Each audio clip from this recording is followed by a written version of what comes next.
Hey guys, Chris Trott here. You'll know me as Trottie Golf. I've worked on the PGA Tour for 20 years servicing the game's best players. Today we're here at TaylorMade, the beautiful Kingdom facility. I'm going to talk to you about how you combo your irons between potentially distance, game improvement irons into the scoring clubs. Where do you make the change and what do you look for? So loosen up. This is going to be a good one.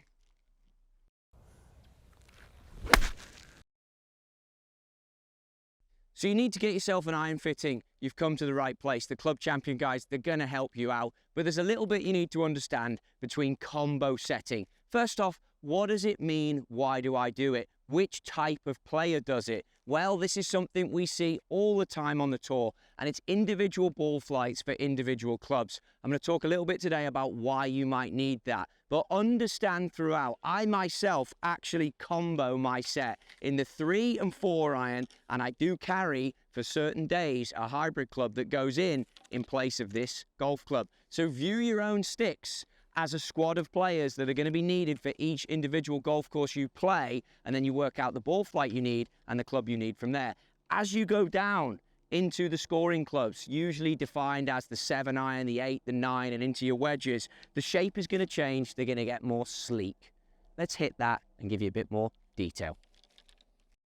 What do I mean by differences in golf clubs? Let's look at the soles to start us out. This is the Stealth iron, and you can see it's much wider between my finger and thumb. There is a little speed pocket in there, which is going to give you more energy being speed off the face. Then you move into, I've actually gone here, MC. So I've cut down quite a few models of iron. This is a more sleek, a more performance iron, a smaller cavity back. Cavity back is peripheral weighting around the iron. Then the next iron up in my list is the MB. This is going to be where Rory McIlroy would live when it comes to a bladed iron. Now you can see on here there's 2 numbers in the bottom corner for good reason. Your Club Champion fitter will go through this with you. 59 is my lie angle, 24 is my loft. I have different loft and lies, or different lofts for sure, on these models that we're going to get into, so stay tuned for that. But there's a reason. Lie angle is the angle at which this club plays in relation to the turf. All of these are set for my game.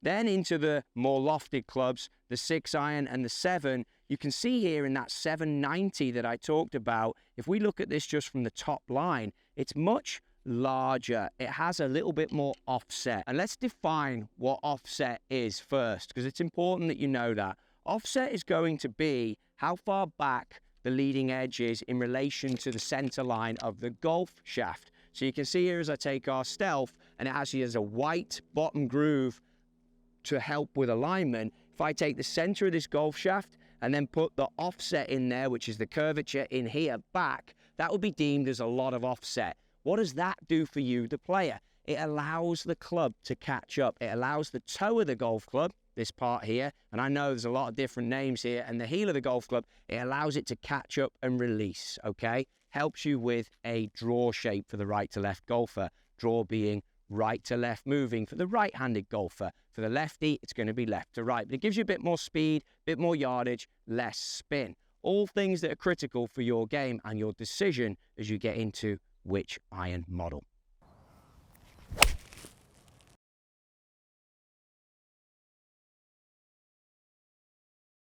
Let's take a look at the numbers as we get into this and go through it. So that was my Stealth 4 iron. Now I wrote down the loft and the lie earlier. It's actually at 19. People out there that understand lofts on clubs, they're going to be like, okay, well, it's a strong lofted 4 iron.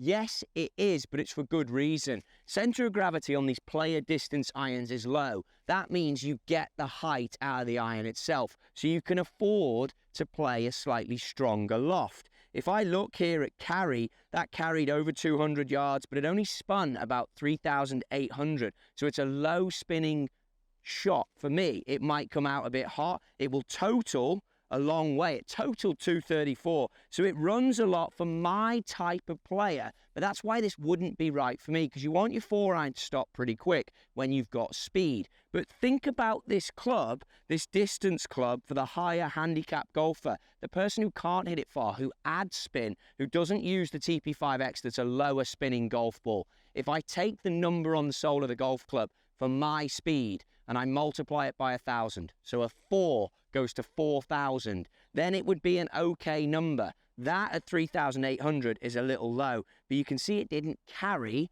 because my spin wasn't high enough for this type of club to give it. But if you're the sort of player that adds spin, because maybe as a right-hander you slice the golf ball, play a distance is where you go. If I was going to play this, I'd have to bend the loft onto it. I'd have to add loft and make it more like my set. If I do that, then I'm going to get, as we literally just defined, more offset, which means this club, and you saw from that golf shot, it had a slight fade on it out towards that flag out there, which is done well. This club would then start to draw too much for me. So for my level of play, this wouldn't be the way to go unless I wanted to play it as a strong 2-iron, a low flighting 2-iron, and I'd have to work maybe into a different golf ball. So there's too many things that make it tricky for me. But this is about where we gap and why we gap. So if you're someone who struggles with strike, who wants the forgiving soul, who wants the distance, who adds the spin because you add the dynamic loft, you flip, you maybe slice it out to the right for the right-handed golfer, this is a good start point. But you might not want these traits of the thick top line, the large mass of this golf club. You might not want that all the way through the bag. So let's look at how we then combo it.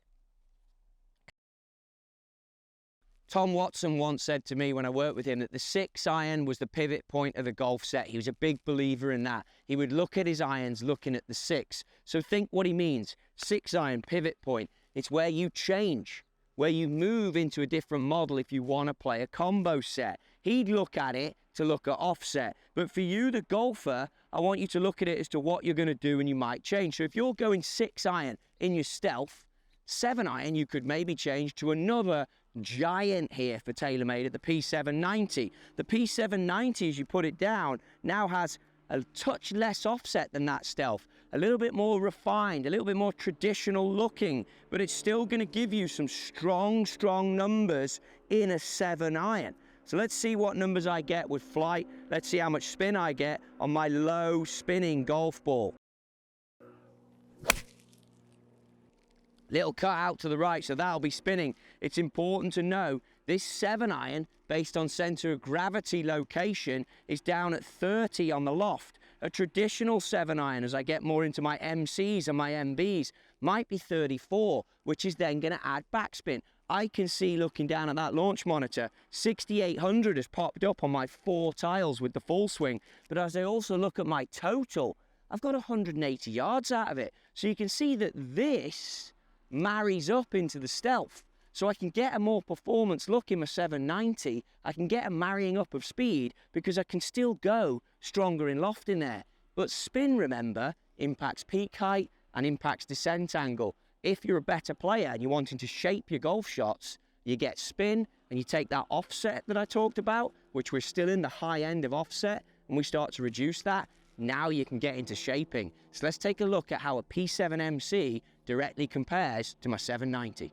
So 7-iron MC now, beautiful looking iron, changed a lot. I'm going to literally tell you, down here in the straight line, now you don't have that offset. So you don't have, as you look at it from your view right here, the blade is closer to the center line of the golf shaft. So shaping, moving a ball in the air, for that type of player now is going to be easier. I can also tell you that this is coming in at 34.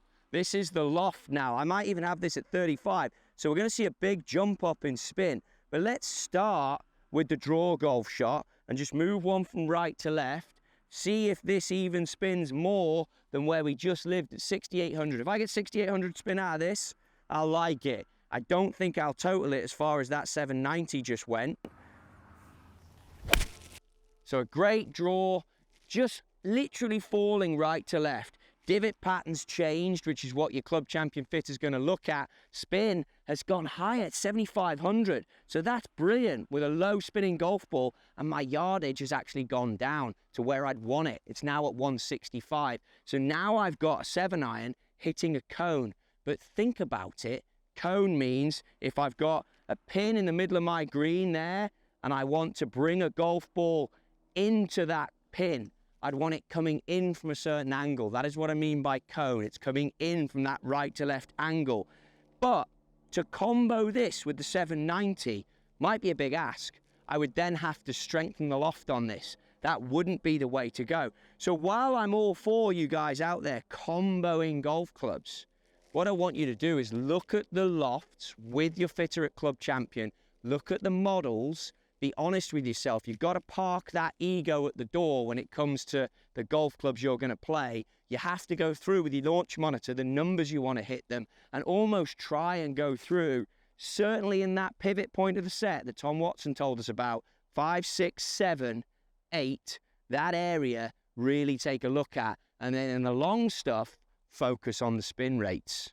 But there's also one thing that we should pick up there that cannot be ignored in today's golf game. And here it is. It's the Rescue Club, the hybrid club. I don't want you to sleep on this one. If you're someone who struggles to get the long irons into the air, or you play different types of golf courses, from firm links golf courses to then golf courses that need the ball to land soft, or you want to get a bit of help, this puppy's coming in at 19.5. That's a shocking lie. Now all of a sudden I've got a different type of club to look at in my combo set of irons, and I would count this as an iron because you can move the ball back a bit and you got some help out the divots or in poor lies. And you can see you get some flight out of that. That one was a bit drawy because the CG is further back. It also came out low, but it popped out there with some spin at 2700. I'll give you another example of how easy these things are to hit. So just making the yardage out of shocking lies. Then if you're someone who gets intimidated by the 3-iron or the 4-iron and you want this mass that's back and that height that's up, even if you just go for a nice simple lie, because now we're not trying to make this thing angry, and you literally can just make your normal iron swing, and these things are going total 227 out the divot, so it's working where that stealth 4-iron was working. And you can see it comes out with a higher flight. But for me, someone who loves to hit the irons, that mass being further back, the CG being further back, is just turning that into a slight draw. So I'd have to make the adjustment, but you can see how it can fit in if you want ease and a little bit more versatility. But back to the bottom end of the set, because there's one more club to hit, that Rory McIlroy blade type club that you see with Colin, Rory, Dustin Johnson. Why play blades and where do you combo them? The blade, golf purity in a golf club.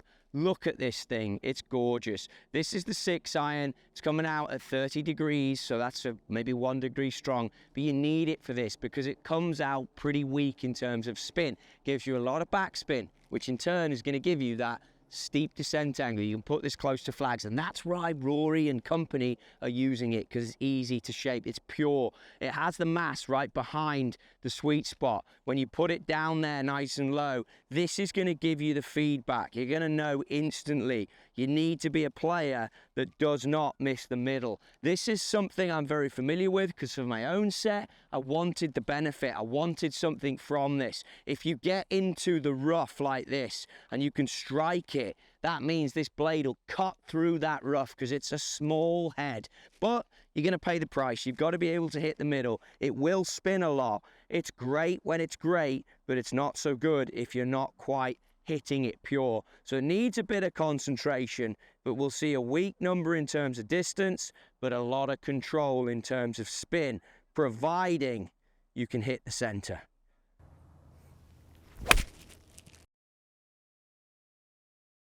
Good golf shot there, but it went out to the right. It reacts to your every single move. That one was hit low on the blade. Didn't love it. And look, it might take me a couple of golf shots until I get this exactly where I want it. There you go. Lovely through the turf. That's the feeling that you want from these golf clubs. If you're out there playing all the time, this is something you should absolutely consider, certainly in your short irons. I got the total up to 182. Sorry, the carry up to 182. Normalize. But if I flick it back into this breeze, because that 6-iron has got 6,000 spin on it, it's only at a 170 number carry with a 6-iron, which would be quite short for me. But you could see the flight was pure. The feel, which is hard for me to transfer to you guys through the camera, was exactly where you want it. And there's good reason, because if I'm just sensitive on face angle, slightly off, slightly on, wanting to hold the face for the fade, wanting to draw it, this is the way for you to go. It does have golf bag curbside appeal. Combo set wise, easy to get in with the MCs, but you might just have to make them a hair stronger versus the MC set, depending on the peak and depending on your yardages. So be sure to check out the Club Champion website for more details on the fitting process, and subscribe to their email list, because that way you're going to capture all the information as it comes. This off season, let's get into the perfect set of irons for you and combo them exactly how you need based on the numbers you're getting and the ball flight you're seeing. You guys, remember, find the perfect fit for you at Club Champion.